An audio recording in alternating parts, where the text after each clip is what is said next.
Maka pesan singkat buat kita semua untuk bagian pertama, ya, yang berulang tahun dan juga yang tidak berulang tahun. Jangan malas baca Alkitab, ya. Ya, jangan malas. Bangun pagi itu jangan dulu baca WA, Facebook, kan tinggal tahan. Baca tuh Alkitab lebih dulu. Karena saudaraku, Facebook dan WA tidak bisa kasih jalan keluar buat kita. Facebook dan WA tidak bisa buat kita tambah bijak dalam mengambil keputusan. Yang bisa buat kita bijak dalam mengambil keputusan hanya firman Tuhan saja. Ada amin? Makanya Yesus sendiri berkata dalam Matius 4 ayat 4, manusia hidup bukan hanya dari roti saja, tapi dari setiap firman yang keluar dari mulut Allah. Anda punya duit banyak, tapi kalau Anda tidak punya firman, Anda akan salah mempergunakan duitmu. Kenapa? Karena butuh keputusan-keputusan untuk bisa memanfaatkan itu uang dengan sebaik mungkin. Itu butuh cara, keahlian, butuh yang namanya kebijaksanaan. Kalau tidak bahaya, banyak orang kaya diberkati Tuhan, tapi uangnya untuk hal-hal yang tidak berkenan kepada Tuhan. Kenapa? Dia tidak tahu cara untuk mempergunakan uang.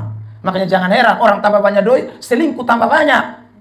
Saudaraku, orang tambah banyak doi, dia main judi. Orang tambah banyak doi, dia bikin tambah banyak hal yang aneh-aneh. Kenapa? Karena dia tidak baca firman, sehingga dia tidak tahu bagaimana cara mempergunakan uang yang ada. Saudara yang terkasih, uang itu salah? Tidak, uang itu baik. Tapi kalau kamu tidak tahu cara mempergunakannya, itu menjadi salah. Selamat datang di channel YouTube Pendeta Ebenezer Playmo. Jangan lupa subscribe. Bersama-sama dengan semua anak-anak Tuhan di tempat ini yang memulai pelayanan di tahun 2025. Juga ucapan syukur atas hari ulang tahun dari beberapa anak-anak Tuhan. Mari saya mau mengajak kita untuk memperhatikan firman Allah dari kitab Mazmur pasal 90. Kita baca dua ayat, yaitu ayat yang ke-10 dan ayat yang ke-12. Mazmur 90 ayat yang ke-10 dan ayat 12. Ya, kalau sudah temukan nanti kita akan baca bersama-sama dalam hitungan yang ketiga. Mazmur 90 ayat 10 dan ayat 12. Dalam hitungan ketiga, 1, 2, 3. Masa hidup kami 70 tahun, dan jika kami kuat 80 tahun, dan kebanggaannya adalah kesukaran dan penderitaan, sebab berlalunya buru-buru dan kami melayang lenyap. Ayat 12, 1, 2, 3. Ajarlah kami menghitung hari-hari kami sedemikian, hingga kami beroleh hati yang bijaksana. Saudara yang diberkati oleh Tuhan Yesus Kristus, saya mau mulai dengan penggalan kalimat yang terakhir, yaitu hati yang bijaksana. Saudara yang terkasih di dalam Tuhan, kenapa saya mau mulai dengan kalimat atau bagian yang terakhir dari ayat yang ke-12 itu, hati yang bijaksana? Karena kalau kita memperhatikan, saudaraku, di situ dimulai dengan kata kami beroleh. Kami beroleh itu sama saja dengan kami mencapai suatu tujuan, atau kami sampai kepada suatu maksud dari kehidupan. Nah, saudara yang terkasih di dalam Tuhan, apa tujuan dan maksud dari kehidupan yang Tuhan berikan kepada kita? Ayat itu mengatakan memiliki hati yang bijaksana. Umur panjang, umur diberikan oleh Tuhan, saudaraku, tapi kalau hati tidak bijaksana itu menjadi soal. Kalau hati tidak bijaksana itu menjadi sesuatu hal bumerang bagi kehidupan. Kenapa demikian, saudara? Karena bicara soal hati yang bijaksana, kalau saudara memperhatikan teks di dalam bahasa Ibrani, kata bijaksana itu menyangkut soal keahlian dalam memecahkan suatu masalah tertentu, ya, suatu skill untuk dapat memberi keputusan pada suatu hal-hal tertentu yang diperhadapkan di dalam hidup ini. Jadi saudara bisa bayangkan kalau Tuhan kasih kita umur panjang, tapi kalau kita tidak memiliki keahlian atau skill di dalam memutuskan atau mengambil suatu sikap cara di dalam menghadapi situasi hidup ini, maka tentu saya tadi bilang kata bumerang, artinya hidup itu akan jadi kacau besar, ya, kacau balau, saudara yang terkasih di dalam Tuhan. Dan itu fakta yang kita bisa lihat di dalam hidup manusia.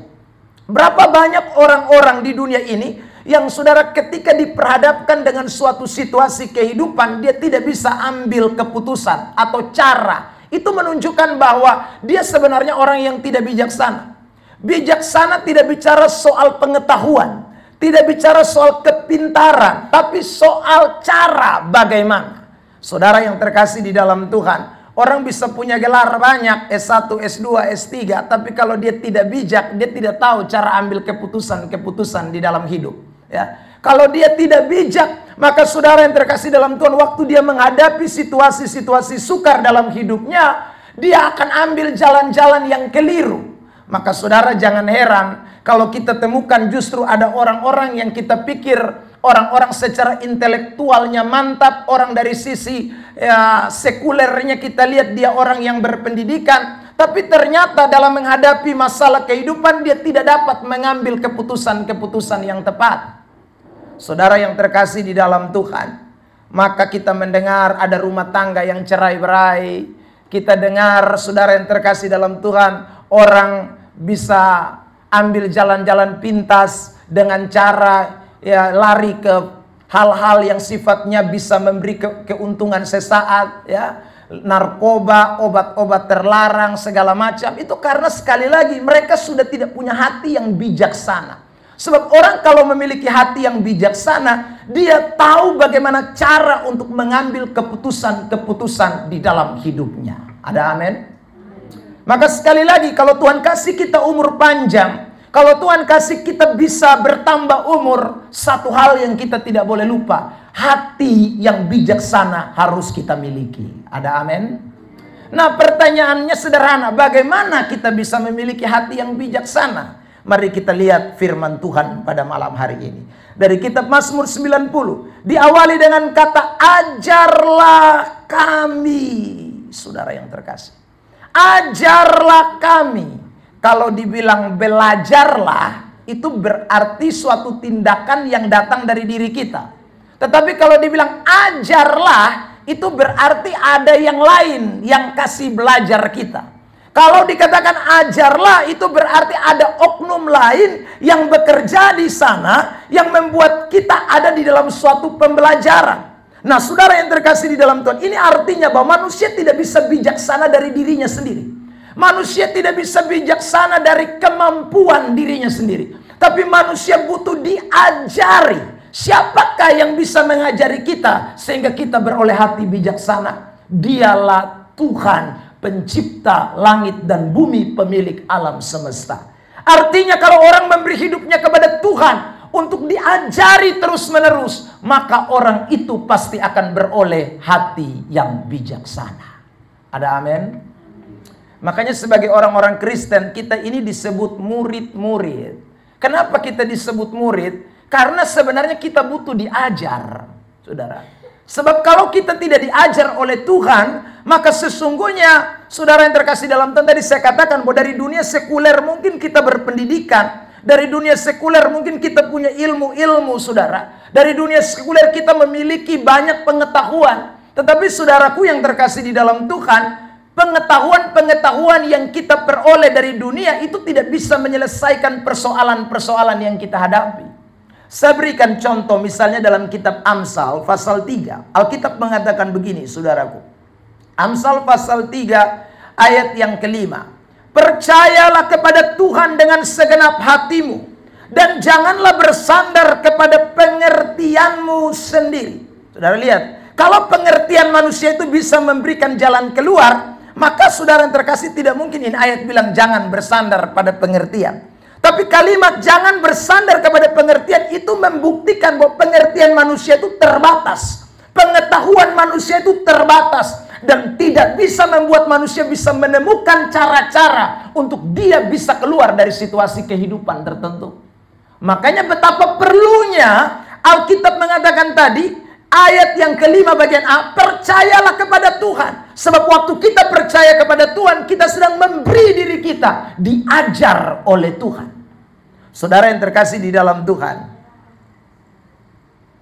Mazmur mengatakan begini, saya bacakan ayat ini. Saudara yang terkasih dalam Tuhan, ya. kitab Mazmur, saya bacakan satu ayat, saya ingat ya, sabar ya, saya lihat dulu kitab Mazmur pasal 25 ya.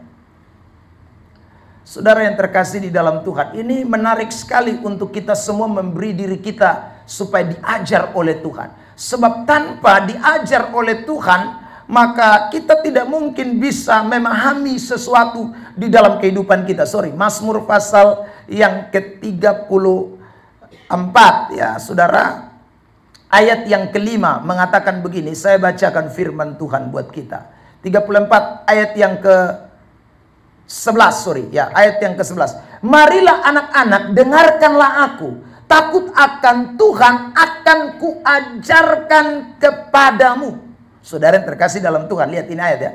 Jadi kalau Tuhan itu mengajar kita ya, maka saudaraku, kita akan menjadi orang-orang yang disebut anak-anaknya ya. Anak-anak itu diajari oleh Tuhan untuk apa? Untuk memiliki rasa hormat, rasa takut akan Tuhan. Dan itu yang membuat saudara dan saya bisa melihat hati kita penuh dengan kebijaksanaan. Saudara yang terkasih di dalam Tuhan Yesus Kristus, kalau hati itu bijaksana, maka usia-usia yang Tuhan percayakan kepada kita, yang kita lewati, saudaraku, itu akan penuh dengan suatu kebahagiaan. Sebab kenapa? Kalau semakin hati bijaksana, itu membuat saudara dan saya memiliki ketahanan yang kuat ya. Perhatikan dalam Injil Matius pasal 7 ayat 24 sampai dengan ayat 27, ketika Yesus, saudaraku, selesai berkhotbah di bukit. Dari Matius pasal 5, pasal 6 sampai dengan pasal 7, dia tutup di pasal 7 ayat 24 sampai dengan ayat 27 tentang bagaimana dia beri pesan kepada para pendengar. Saudara, dikatakan begini dalam teks itu, dia memberikan dua perumpamaan. Ada orang yang mendirikan rumah di atas batu, dan ada orang yang mendirikan rumah di atas pasir. Siapakah yang mendirikan rumah di atas batu? Dia orang bijaksana ya. Tapi orang yang mendirikan rumah di atas pasir itu disebut orang yang bodoh.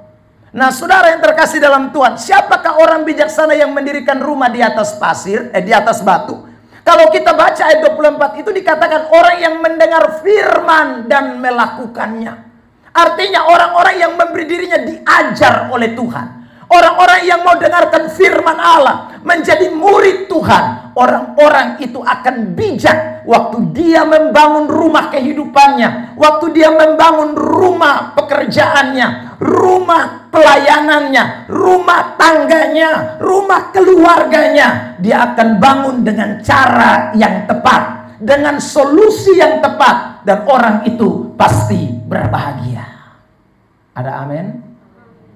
Tidak dikatakan bahwa rumah orang bijak itu lolos dari banjir. Tidak dikatakan bahwa rumah orang bijak itu lolos dari badai, lolos dari angin. Tidak. Menghadapi badai, menghadapi angin, menghadapi saudaraku hujan, menghadapi sama seperti rumah orang bodoh. Tetapi rumah orang bijak yang dibangun dengan cara yang tepat, dibangun dengan saudaraku kebijaksanaan, itu akan bertahan kuat meski di tengah-tengah tantangan apapun. Makanya saudara yang terkasih dalam Tuhan, entah saudara berulang tahun atau tidak, malam hari ini kita semua dengar pesan firman Tuhan yang sama. Teristimewa tentunya buat yang berulang tahun, bahwa betapa pentingnya tiap hari dengar firman Allah.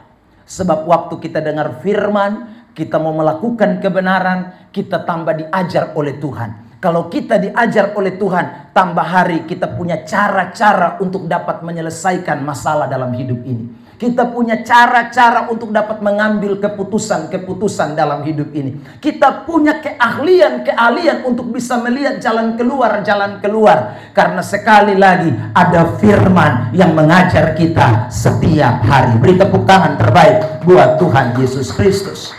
Tapi kalau saudara tidak dapat belajar firman tiap hari, saudara andalkan saudara punya pengertian, maka dengar baik-baik. Amsal pasal yang ke-14 ayat 12 mengatakan begini. Amsal 14 ayat yang ke-12. Amsal 14 ayat 12, saya bacakan firman Tuhan. Ada jalan yang disangka orang lurus, tetapi ujungnya menuju apa? Maut. Jadi karena dia tidak pakai firman Allah sebagai pelita dan terang bagi jalannya, Dia tidak pakai kebenaran firman Tuhan sebagai ajaran yang harus dijadikan suatu fondasi dalam hidupnya. Maka saudaraku, dia hanya pakai pikiran. Dia pun sangka, dia pun pikir, dia pun rasa. Ternyata yang lu ambil keputusan itu semua salah habis. Keputusan yang keliru, keputusan yang tidak membawa keberuntungan, keputusan yang justru bawa malapetaka, bawa sial, bawa maut, kata firman Allah. Itu jangan sampai terjadi dalam hidup kita di tahun 2025 ini. Pastikan bahwa saudara dan orang-orang yang dengar firman dan melakukan kebenaran itu, kita pasti ada dalam keputusan yang tepat. Ada amin? Bilang samping kiri kanan, kita butuh firman setiap hari. Maka pesan singkat buat kita semua untuk bagian pertama, ya, yang berulang tahun dan juga yang tidak berulang tahun. Jangan malas baca Alkitab, ya, jangan malas. Bangun pagi itu jangan dulu baca WA, Facebook, kasih tinggal tahan. Baca tuh Alkitab lebih dulu. Karena saudaraku, Facebook dan WA tidak bisa kasih jalan keluar buat kita. Facebook dan WA tidak bisa buat kita tambah bijak dalam mengambil keputusan. Yang bisa buat kita bijak dalam mengambil keputusan hanya firman Tuhan saja. Ada amin? Makanya Yesus sendiri berkata dalam Matius 4 ayat 4, manusia hidup bukan hanya dari roti saja, tapi dari setiap firman yang keluar dari mulut Allah. Anda punya duit banyak, tapi kalau Anda tidak punya firman, Anda akan salah mempergunakan duitmu. Kenapa? Karena butuh keputusan-keputusan untuk bisa memanfaatkan itu uang dengan sebaik mungkin. Itu butuh cara, keahlian, butuh yang namanya kebijaksanaan. Kalau tidak bahaya, banyak orang kaya diberkati Tuhan, tapi uangnya untuk hal-hal yang tidak berkenan kepada Tuhan. Kenapa? Dia tidak tahu cara untuk mempergunakan uang. Makanya jangan heran orang tambah banyak doi, selingkuh tambah banyak. Saudaraku, orang tambah banyak doi, dia main judi. Orang tambah banyak doi, dia bikin tambah banyak hal yang aneh-aneh. Kenapa? Karena dia tidak baca firman, sehingga dia tidak tahu bagaimana cara mempergunakan uang yang ada. Saudara yang terkasih, uang itu salah? Tidak, uang itu baik. Tapi kalau kamu tidak tahu cara mempergunakannya, itu menjadi salah. Saudara yang terkasih, kenapa kita harus baca firman? Saya ulang lagi, ini butuh cara. Ada banyak orang punya pangkat jabatan, tapi dia tidak tahu cara menggunakan pangkat dan jabatannya. Sehingga saudara, jabatan dan pangkat yang Tuhan kasih, dia pakai untuk hal-hal yang tidak berkenan kepada Allah. Persoalan di mana? Karena dia tidak punya hati yang bijaksana. Cara, keahlian itu dia tidak punya. Pengetahuan dia punya, pangkat dia punya, tapi keahlian dia tidak punya. Maka saya selalu bilang, saudara yang terkasih dalam Tuhan, saya beri contoh itu Thomas Andre yang menciptakan itu kapal Titanic, kapal yang hebat sekali, saudara, ya, kapal yang luar biasa. Saudaraku yang terkasih dalam Tuhan, apa yang dikatakan Thomas Andre ini tidak bijak, ya saudara. Kenapa? Karena tidak belajar Alkitab, tidak belajar firman dengan sungguh-sungguh. Thomas Andre berkata begini, ya, ini kapal ini tidak bisa ditenggelamkan oleh siapapun. Bahkan Tuhan sekalipun tidak bisa menenggelamkan kapal ini. Saudara, itu orang yang tidak bijaksana.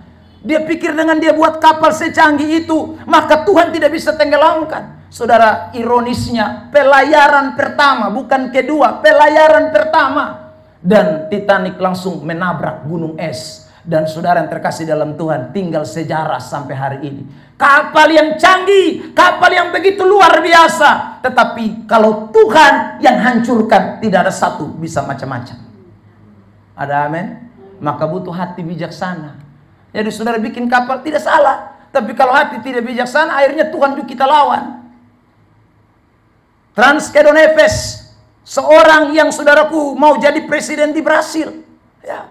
Dia juga bilang, jangankan orang di sekitaran dia, Tuhan pun tidak bisa menurunkan dia dari kursi kepresidenan. Kalau dia mencapai sekian suara, dia dapat dari pemilu itu. Dan benar saudaraku, dia betul dapat suara yang banyak dan dia jadi lantik sebagai presiden Brasil. Tapi saudara, satu hari sebelum dia dilantik, dia kena penyakit. Penyakitnya bukan penyakit yang parah-parah, cuman saudaraku batuk-batuk dan panas tinggi sedikit, tapi dibawa lari ke rumah sakit, di tengah jalan putus napas. Saudara yang terkasih dalam Tuhan, siapa manusia di dunia ini yang bisa berjalan dengan pikirannya? Kalau tanpa Tuhan kita jadi bodoh, tanpa Tuhan kita tidak bijak, tanpa Tuhan kita tidak tahu bagaimana mempergunakan semua apa yang Tuhan berikan kepada kita. Maka sekali lagi, kalau Tuhan kasih kesempatan kita masih hidup, ingat, firman menjadi penting. Karena firman membuat kita tambah hari tambah bijaksana. Ada amin? Saudara yang terkasih dalam Tuhan. Kedua, mari kita lihat kembali Mazmur pasal 90. Ayat itu mengatakan, menghitung hari-hari kami. Nah, ini menarik, saudara yang terkasih dalam Tuhan. Ya, hal yang kedua, supaya kita bisa beroleh hati yang bijaksana adalah, saudaraku, kita diminta oleh firman Allah untuk kita menghitung hari-hari kita. Saudara yang terkasih di dalam Tuhan Yesus Kristus, kata menghitung hari-hari ini menyangkut soal bagaimana kita mempunyai suatu keintiman, saudaraku yang terkasih dalam Tuhan. Kata menghitung di sini bicara soal bagaimana kita semakin lebih lagi. Ya, saudara, ini betapa pentingnya. Nah, kata menghitung hari-hari ini itu menyangkut 3 hal. Saudaraku, kalau kita belajar Alkitab, maka kita menemukan ada 3 bentuk waktu yang Alkitab katakan kepada kita. Yang pertama itu disebut kairos. Kairos itu namanya waktunya Tuhan. Nah, saudara yang terkasih dalam Tuhan. Jadi kalau disuruh menghitung hari-hari, jangan lupa ada kairos di sana. Ada waktu Tuhan di sana. Jadi saudara, kalau Tuhan kasih kepercayaan kita hidup, kalau seperti yang dikatakan di dalam Alkitab, masa hidup kami 70 tahun, jika kami kuat 80 tahun. Pertanyaannya adalah, sudahkah Anda mempunyai hubungan intim dengan kairos itu? Menghitung hari-hari kairos itu, saudara. Atau bagaimana dengan hari-hari kairosmu? Ada orang Tuhan kasih umur 70 tahun, yang dia pakai untuk Tuhan itu hanya 5 hari. Saudara yang terkasih dalam Tuhan, ya, hanya 5 hari. 5 hari itu terdiri dari yang pertama, hari waktu dia dibaptis. Itu waktu dibaptis, dia mama bawa dia pergi di gereja, itu hari pertama untuk Tuhan. Setelah itu dia hilang, tidak tahu kunjung muka di mana, ya saudara yang terkasih dalam Tuhan. Ya, dia hilang, tidak tahu dia bikin apa saja. Jadi hari kairos hanya itu waktu dia diserahkan, waktu dia dibaptis. Lalu saudara yang terkasih dalam Tuhan, kapan lagi nanti waktu dia remaja, lalu kemudian dia datang sidi. Itu adalah hari kedua kairosnya. Ya saudara, setelah hari kedua kairos itu dia hilang lagi, tidak tahu di mana. Ya saudara, ya nanti dia akan muncul lagi di hari kairos yang ketiga. Kapan itu? Waktu dia dapat jodoh dan menikah. Ya saudara, waktu dia dapat jodoh dan menikah, dia kembali lagi cari Tuhan. Saudara, dia bilang, aduh, beta mau nikah, jadi tolong dulu ya. Saudara, setelah dia menikah, dia kabur lagi. Saudara yang terkasih dalam Tuhan, kapan dia kembali ke hari keempat? Saudara, hari keempat itu waktu dia pun anak lahir, hari anak pertama. Ya sudah, itu dia kembali lagi datang gereja. Setelah itu dia hilang sampai hari terakhir, waktu dia putus napas, baru pendeta datang kubur dia. Saudara yang terkasih dalam Tuhan, itu berarti kairosnya cuma 5 hari dari 70 tahun. Tuhan kasih dia usia hidup 70 tahun, 80 tahun, 90 tahun, entah 20 tahun, berapa tahun, itu bukan menjadi soal. Tapi berapa hari yang kamu berikan kepada Tuhan sebagai bentuk kairosmu kepada Tuhan. Makanya saudara yang terkasih dalam Tuhan, banyak orang sekali lagi tidak hidup di dalam Tuhan, sehingga hatinya tidak bijaksana. Di luar Tuhan kita pun hati tidak akan bijaksana. Saudara yang terkasih dalam Tuhan, maka betapa pentingnya Tuhan dalam hidup kita. Pesan Tuhan yang kedua bagi kita semua, saya ingin tekankan. Kalau Tuhan masih kasih kesempatan kita bernafas, Tuhan masih kasih kesempatan kita ada, ingat kairos, waktu Tuhan itu harus ada setiap hari, setiap saat di dalam hidup kita sekalian. Ada amin? Jangan lupa, selain baca Alkitab, berdoalah tiap pagi. Jangan lupa saudara yang terkasih dalam Tuhan, untuk mendekatkan diri saudara kepada Tuhan. Karena sekali lagi kita mau menghitung hari-hari hidup kita dalam kairos, dalam kesempatan yang Tuhan berikan kepada kita. Karena ada saat di mana kairos itu tidak akan ada lagi.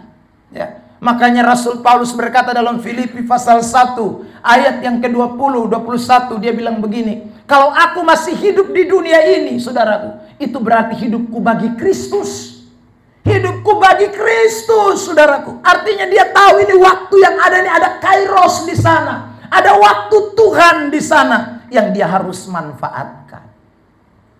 Yang kedua, kata waktu di dalam Alkitab atau hari, itu menyangkut yang namanya kronos.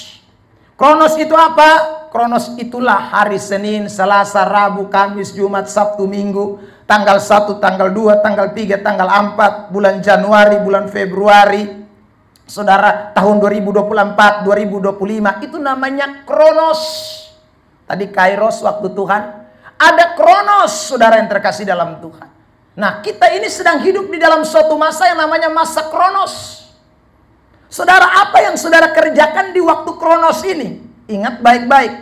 Ya. Selain kesempatan kita dengan Tuhan, kronos adalah bicara tentang bagaimana orang yang memanfaatkan hari-hari hidupnya dengan tidak sia-sia. Ya. Kalau Tuhan kasih kita kesempatan untuk kerja, kerja dengan baik-baik. Kerja dengan bertanggung jawab, kerja dengan sungguh-sungguh, entah sebagai PNS kah, entah sebagai wira swasta kah, bisnismen kah, pelayan Tuhan kah, semua kita sedang melewati hari-hari hidup kita.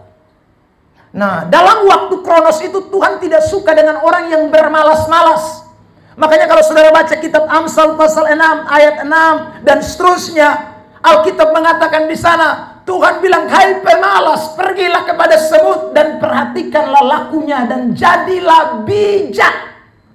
Ya. Artinya, kalau orang tidak memanfaatkan kronosnya, itu orang malas. Dan orang malas itu tidak punya cara, keahlian, skill, tidak ada. Tidak ada orang punya skill urus tidur bangun, tidak ada. Orang punya skill itu dia akan pikir bagaimana ini hari kerja apa, besok kerja apa, lusa kerja apa. Itu karena ada skill, ada keahlian. Ibu-ibu yang pintar bikin kue, pintar memasak, pasti saudara tiap hari pikir tuh, besok masak apa, besok bikin apa, kan ada skill. Tapi kalau yang hanya tanganga saja, saudara yang terkasih dalam Tuhan, ya susahlah. Makanya orang yang bijaksana itu adalah orang-orang yang memanfaatkan kronos, kairos waktu dan Tuhan. Yang kedua, dia pun hari-hari hidup dia tidak akan sia-siakan. Semua kesempatan peluang dia tangkap. Saudara yang terkasih dalam Tuhan. Lalu yang ketiga, waktu di dalam Alkitab itu namanya ainon. Ainon itu adalah suatu waktu kekekalan. Anda dan saya tidak bisa menghindar dari waktu kekekalan. Setelah kita mengakhiri kronos dan kairos, ada satu waktu yang terakhir namanya ainon.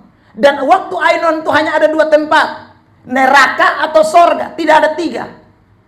Saudara yang terkasih dalam Tuhan. Nah, kapan kita pikir itu waktu ainon? Bukan nanti, tapi sekarang.